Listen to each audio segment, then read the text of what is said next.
Baik, bismillahirrahmanirrahim. Assalamualaikum warahmatullahi wabarakatuh. Berjumpa lagi dengan saya Nurbaitin Nasution pada perkuliahan kalkulus lanjut. Pada materi hari ini, pada video kali ini kita akan membahas mengenai persamaan garis di ruang berdimensi 3. Jadi sebelumnya Anda telah mempelajari mengenai cross product dan juga dot product dan juga beberapa operasi mengenai vektor lain, khususnya untuk ruang berdimensi 3. Nah, kali ini kita akan membahas mengenai persamaan garis di ruang berdimensi 3.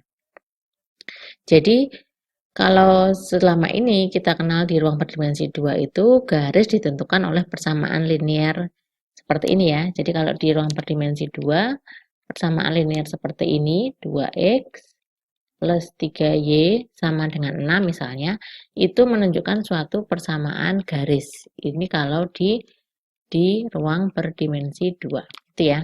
Nah, sekarang apakah hal itu masih sama atau tidak ya untuk di ruang berdimensi 3? Ternyata tidak. Jadi, kalau garis di ruang berdimensi 3 itu tidak ditentukan oleh persamaan linear. Jadi, kalau misalkan Anda punya persamaan linear terdiri dari variabel x, y, dan z, itu nanti tidak akan menunjukkan suatu garis, tetapi menunjukkan suatu bidang. Akan kita bahas pada video yang lain ya, tidak di video kali ini. Nah, lantas bagaimana persamaan garis itu dinyatakan di ruang berdimensi 3? Nah, ternyata kita bisa mengambil kesamaannya ya. Jadi hal yang ada di ruang berdimensi 2 nanti kepengennya kan juga bisa dibawa ke ruang berdimensi 3. Tetapi nggak terus semata-mata kita membawa persamaan linearnya, enggak. Cuman begini, kita dalami lagi, kita cerna lagi, kita telah lagi, ternyata bahwa garis di ruang berdimensi 2 itu ditentukan oleh suatu titik dan suatu gradien, begitu kan ya. Jadi kalau garis di ruang berdimensi 2 itu ditentukan oleh suatu titik, dan satu gradien, gitu kan. Jadi kalau Anda sudah punya satu titik dan juga sudah punya satu gradien, insya Allah Anda bisa membuat suatu garis di ruang berdimensi 2, gitu ya. Nah, sekarang kalau di ruang berdimensi 3, nah kita mau membawa konsep ini nih ke ruang berdimensi 3. Jadi kita nanti kepengennya garis di ruang berdimensi 3 nanti juga mirip-mirip kayak gini, ditentukan oleh satu titik dan satu, bukan gradien nanti namanya ya. Dan ternyata kita bisa melakukannya, kita bisa melakukan hal itu. Jadi kalau garis, langsung saja ya, garis di ruang berdimensi 3 itu ditentukan oleh satu titik plus satu vektor arah. Jadi nanti untuk membuat garis di ruang berdimensi 3, kita perlu satu buah titik yang dilalui garis dan juga butuh satu vektor arah. Lah, vektor arah itu apa? Vektor arah itu adalah vektor yang jadi kan garis itu kan menuju ke suatu tempat sih, mengarah ke satu tempat ya. Jadi vektor arah itu adalah vektor yang menunjukkan arah garis. Jadi vektor yang menunjukkan arah garis. Jadi nanti garisnya itu arahnya itu searah dengan vektor arah ini tadi. Paham ya? Jadi vektor arah itu garisnya itu mengarah kemana itu sesuai dengan vektor arah yang dimaksud. Jadi saya ulangi sekali lagi bahwa kalau untuk mau membuat garis di ruang berdimensi 3, Anda harus punya satu buah titik dan satu buah vektor arah. Bisa dipahami ya? Setelah kita punya satu vektor arah dan satu buah titik yang dilalui, persamaan garisnya caranya membuat bagaimana? Ini ya. Jadi persamaan garis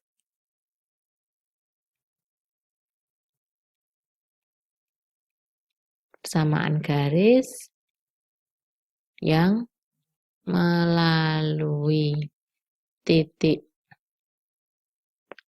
misalkan titiknya P0 gitu ya, P0 itu X, Y, Z. Saya kasih 0 semua, X0, Y0, Z0, dan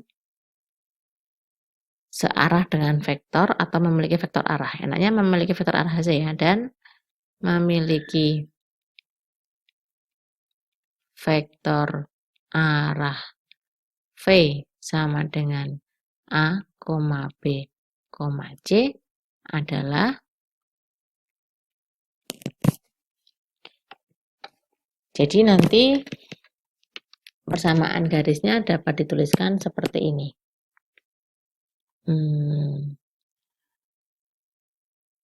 Kita kasih nama garisnya itu P ya.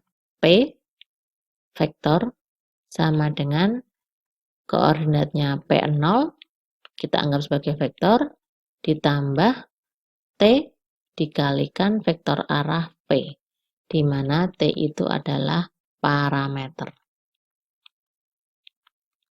Parameter yang nilainya bisa dari min tak hingga sampai dengan tak terhingga, asalkan dia bilangan real. Seperti ini. Jadi ini namanya persamaan garis. Dan ini lebih spesifiknya kita sebut sebagai persamaan vektor garis. Persamaan vektor garis. Nah, jadi garis itu dapat dibentuk dengan satu titik dan satu vektor arah. Jika Anda sudah punya titiknya dan sudah punya vektor, juga sudah punya vektor arahnya, maka persamaan garisnya dapat dibentuk seperti ini. Ini namanya persamaan vektor garis. Oke, contoh ya, langsung ke contoh. Ini saya simpan dulu seperti ini. Nah, kita pilih contoh.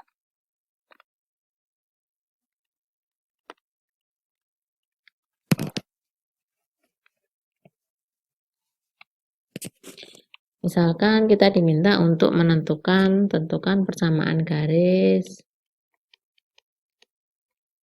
tentukan persamaan garis yang melalui titik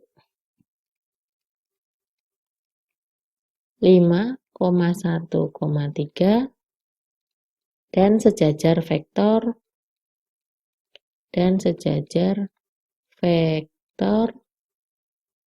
I plus 4J min 2K. Gitu. Nah, ini berarti gampang saja ya. Kalau gitu kita tinggal masukin rumus.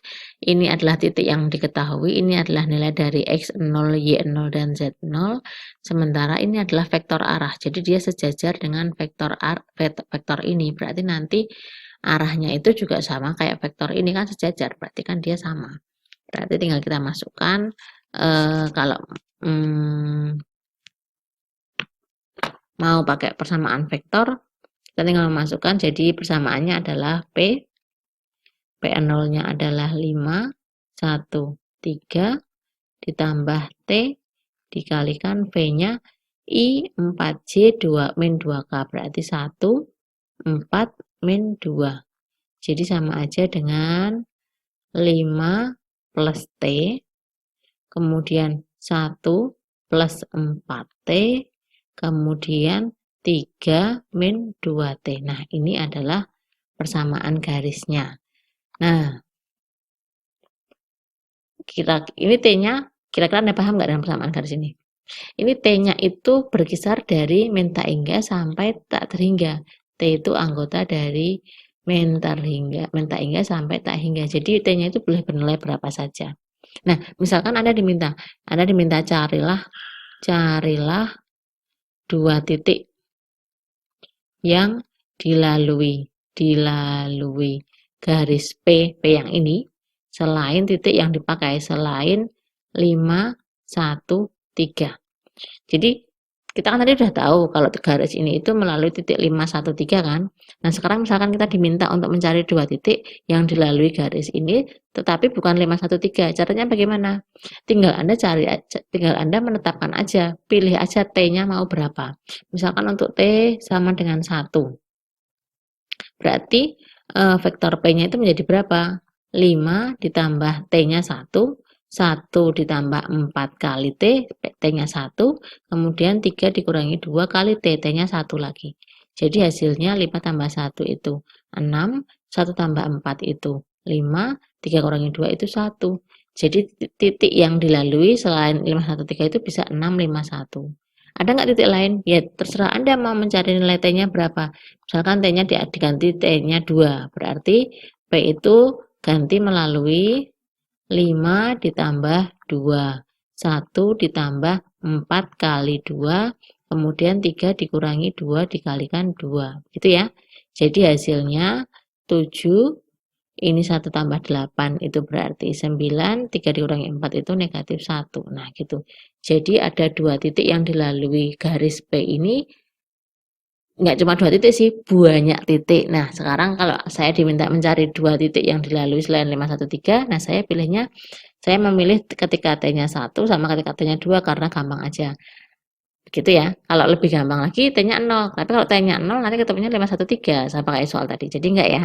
Kita pilihnya T-nya sama dengan 1 atau T sama dengan 2. Bisa enggak T yang lain? Bisa aja. T-nya 2, 3, 4, 5, T-nya 1,1, T-nya 1,2 dan seterusnya itu juga bisa dipakai untuk mencari titik yang lain. Begitu itu untuk persamaan garis. Nah, sekarang yang selanjutnya, bisa nggak kita menyatakan dalam bentuk lain? Nah, beberapa orang tidak begitu suka dengan persamaan vektor ya. Jadi tadi kita punya persamaan vektor. Persamaan vektor garis. Jadi beberapa orang tidak suka dengan bentuk seperti ini. P sama dengan P0 tadi ya, ditambah T dikalikan V. Kenapa? Karena itu kita membuat kita kayaknya selalu berurusan dengan vektor terus. Nah, akhirnya beberapa orang ngakalinya seperti ini. Bisa nggak kalau seperti ini? P-nya P yang kiri itu saya uraikan jadi X, Y, dan Z. Kemudian P0-nya saya jadikan X0, Y0, dan Z0. Ditambah T, V-nya tadi saya notasikan dengan A, B, C. Nah, sehingga kita peroleh 3 persamaan. 1, 2, 3. Jadi garis P, garis P, garis P itu dapat juga dinotasikan dalam persamaan X sama dengan X0 plus AT, Y sama dengan Y0 plus BT, dan Z sama dengan Z0 plus CT. T-nya parameter, berarti bisa apa saja. Nah, ini juga ada yang seperti ini, karena lebih mudah ya, jadi kita nggak terus harus setiap kali menuliskan kurungnya. Ini kita bisa ngomongin sendiri-sendiri. Ini disebut dengan persamaan parametrik. Parametrik. Nah, jadi kita sudah mengenal dua macam persamaan garis di ruang berdimensi 3, ada persamaan vektor, ada juga persamaan parametrik. Nah, sekarang ternyata ketika orang semakin lama semakin mendalami hal ini, kadang lama-lama mereka tahu ternyata persamaan vektor dan persamaan parametrik itu tidak unik, tidak tunggal. Kenapa kok bisa tidak tunggal? Karena gini, misalkan titiknya, misalkan pada contoh yang tadi ya, saya coba agak mengulang sedikit. Misalkan pada contoh yang tadi, ini kan tadi kan garis P itu diminta melalui 513. Misalkan, padahal kita juga akhirnya mengetahui ada 2 titik lain yang dilalui titik P, garis P, yaitu 651 dan 79-1 ya. Misalkan pada persamaan ini, saya ganti titiknya itu menjadi titik 651, boleh apa tidak? Ya boleh saja. Atau misalkan pada persamaan ini, saya ganti vektor arahnya itu enggak 142, bukan 14 negatif 2, tetapi menjadi 2, 8 negatif 4. Jadi kayak ini saya kalikan 2 semua. Boleh apa tidak? Ya boleh saja. Berarti kalau gitu persamaan parametrik sama persamaan vektor itu enggak tunggal dong, enggak unik dong.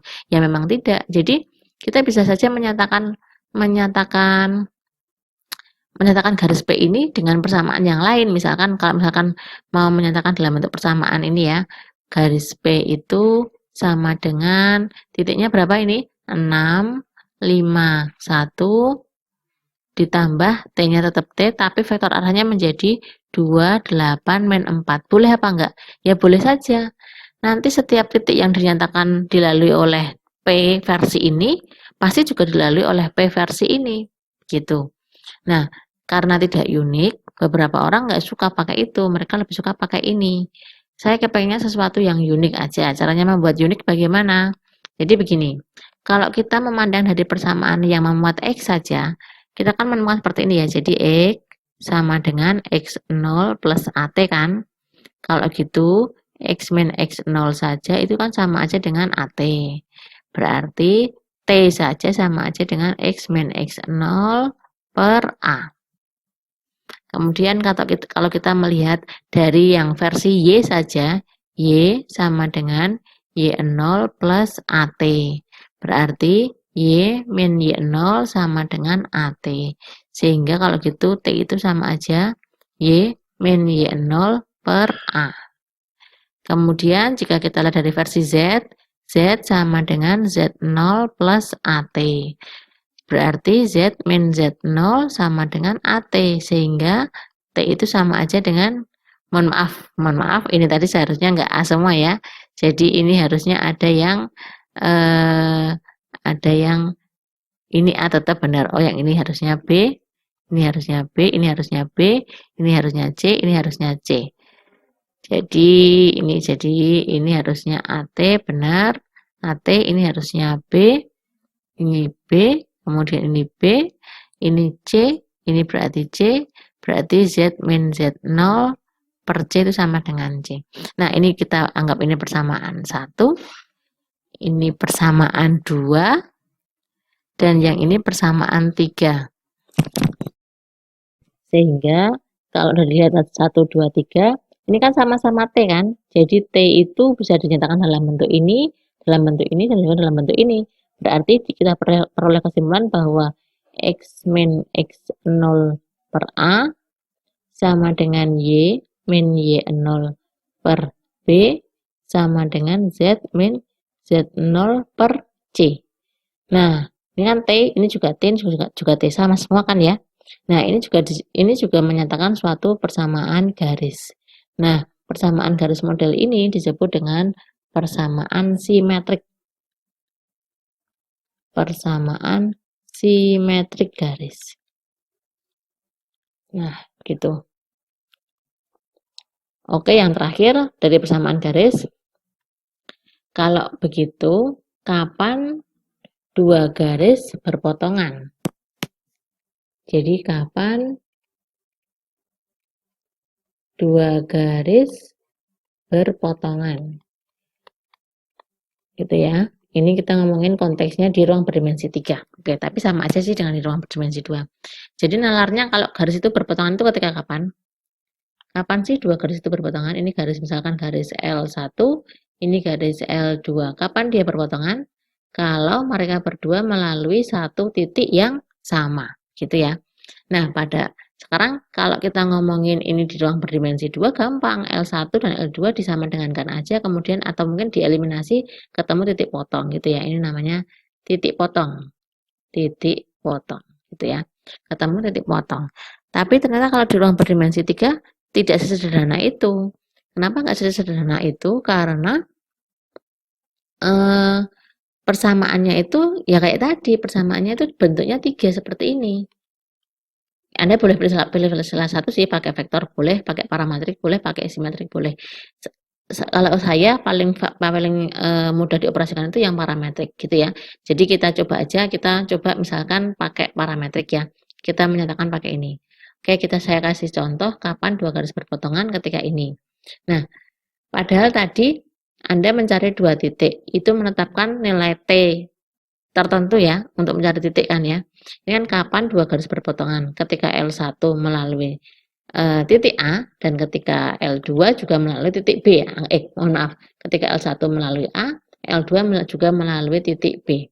Nah, L1 itu punya persamaan parameter sendiri. X sama dengan berapa sendiri, Y sama dengan berapa sendiri, Z sama dengan sendiri. Misalkan parameternya dalam T, X0 plus AT, Y0 plus B. BT Z0 plus CT gitu ya. Ini punyanya L1, dia punya persamaan parametrik sendiri.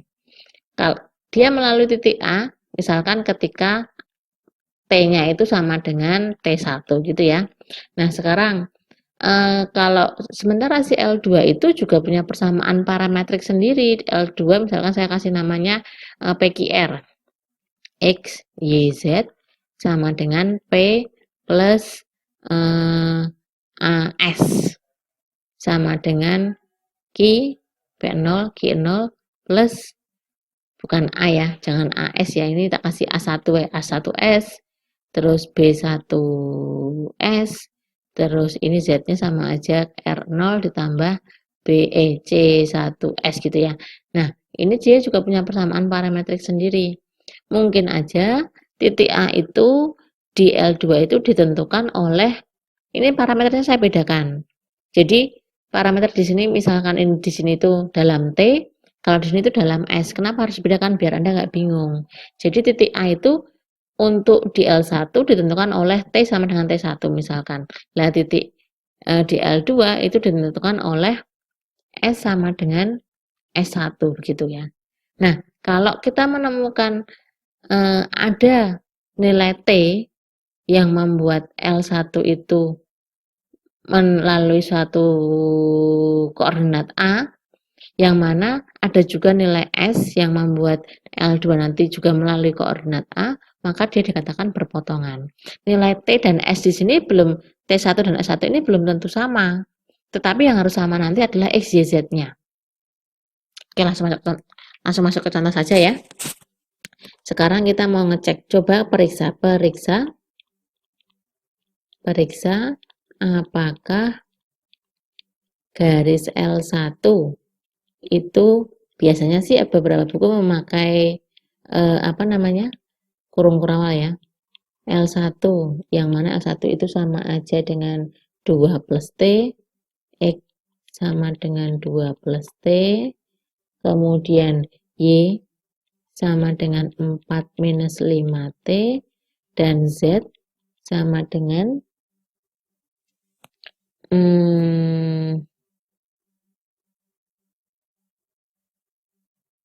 min 41 per 11, oh mohon maaf, Z-nya sama dengan min 3 plus 4T, itu berpotongan tidak? Berpotong, apakah L1 berpotongan dengan L2-nya ini? L2-nya 1 plus X sama dengan 1 plus 2S, Y-nya sama aja 3 plus S, dan Z-nya sama dengan min 41 per 11 plus 2S. Nah, seperti ini. Kita mau ngecek apakah L1 dan L2 itu berpotongan. Nah, caranya bagaimana? Jadi, kita harus mencari ada enggak nilai T yang membuat L1 itu melalui suatu koordinat tertentu, yang mana nanti ada juga S yang membuat L2 itu melalui koordinat tertentu gitu. Jadi kita mau nyari pasangan T dan S. T dan S-nya beda apa enggak? Boleh berbeda. Pokoknya nanti kalau misalkan kita bisa menemukan T dan S sehingga mereka berdua L1 dan L2 itu melalui koordinat yang sama, maka dia dikatakan berpotongan. Nah, itu caranya mencari bagaimana? Nah, kita kan kepengen biar X, Y, Z-nya itu sama kan ya. Berarti X-nya si L2 harus sama dengan X-nya si L1 atau kebalikannya. Nah, X-nya si L1 apa sih? 2 plus T.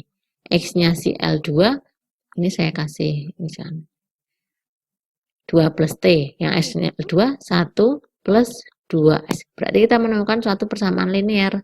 T minus 2S sama dengan negatif 1. Ini persamaan A gitu ya. Kemudian sama juga Y sama dengan Y. Jadi yang punyanya 1, 4 min 5T sama dengan 3 plus S. Jadi kita menemukan persamaan linear lagi, min 5T min S sama dengan 3 min 4 negatif 1. Ini kita sebut dengan persamaan B. Lah, Ini kan dua variabel, Bu. Dua persamaan saja sudah cukup untuk mencari T dan S. Iya. Nah, itu makanya kita bisa nyari T dan S dengan dari persamaan A dan B. Kemudian kita coba masukkan ke persamaan Z persamaan yang ketiganya di L1 dan persamaan ketiganya di L2.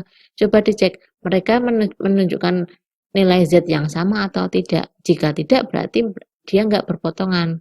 Tapi jika iya berarti dia berpotongan. Oke, kita coba ya. T min 2S sama dengan min 1. Kemudian minus 5T minus S sama dengan min 1. Ini kita kalikan 1, ini kita kalikan 2. Jadi diperoleh T minus 2S sama dengan min 1. Kemudian min 10T minus 2S sama dengan min 2. Berarti ini kita dikurangkan. Ketemu T min 10 berarti jadinya 11T. Ini habis sama dengan min 1 min 2. 1 ya, berarti T-nya sama dengan 1 per 11. Kemudian jika kita masukkan ke persamaan yang ini untuk mencari S, 1 per 11 minus 2S sama dengan min 1. Berarti 2S sama dengan 1 per 11 plus 1. Berarti ini 11 per 11 tambah 1 jadinya 2S sama dengan 12 per 11 ya. Jadi S-nya sama aja dengan 6 per 11. Oke. Ini saya zoom sedikit biar agak besar kelihatannya. Oke. Nah, S-nya sudah ketemu, T-nya sudah ketemu, 1 per 11. S-nya sudah ketemu juga 6 per 11. Nah, sekarang kita mau ngecek apakah mereka itu beres atau tidak. Kita masukkan ke persamaannya L1 dan L2. Tapi yang versi Z. Persamaannya L1 yang Z. Jadi persamaannya L1 Z itu sama aja min 3 plus 4T. Kemudian persamaannya L2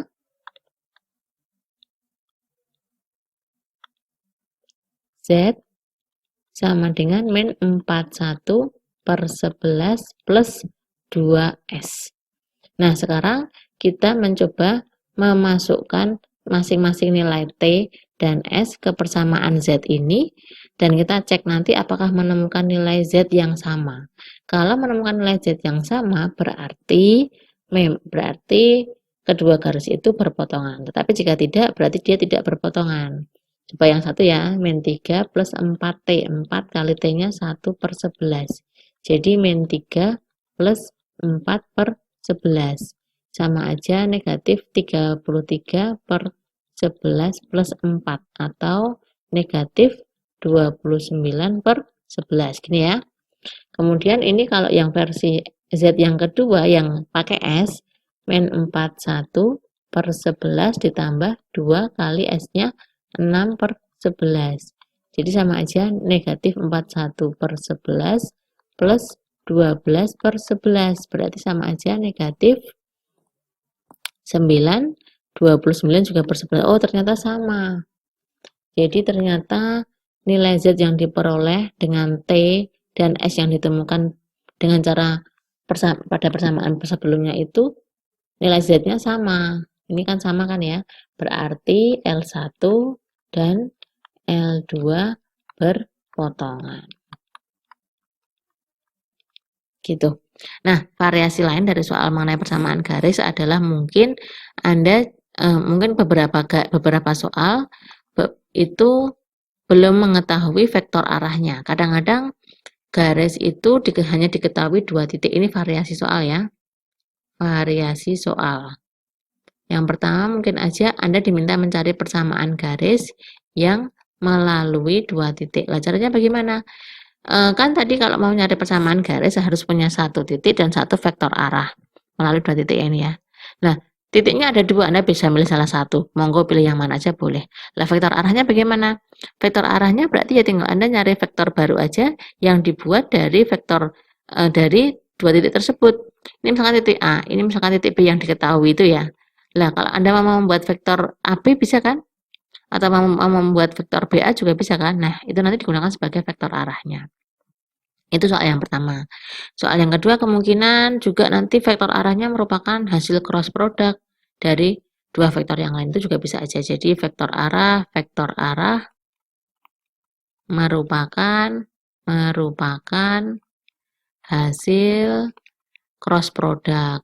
Nah, seperti itu juga bisa. Macam-macam nanti bisa kita bahas di sesi diskusi. Baik, demikian video mengenai persamaan garis di ruang berdimensi 3. Semoga bermanfaat. Terima kasih.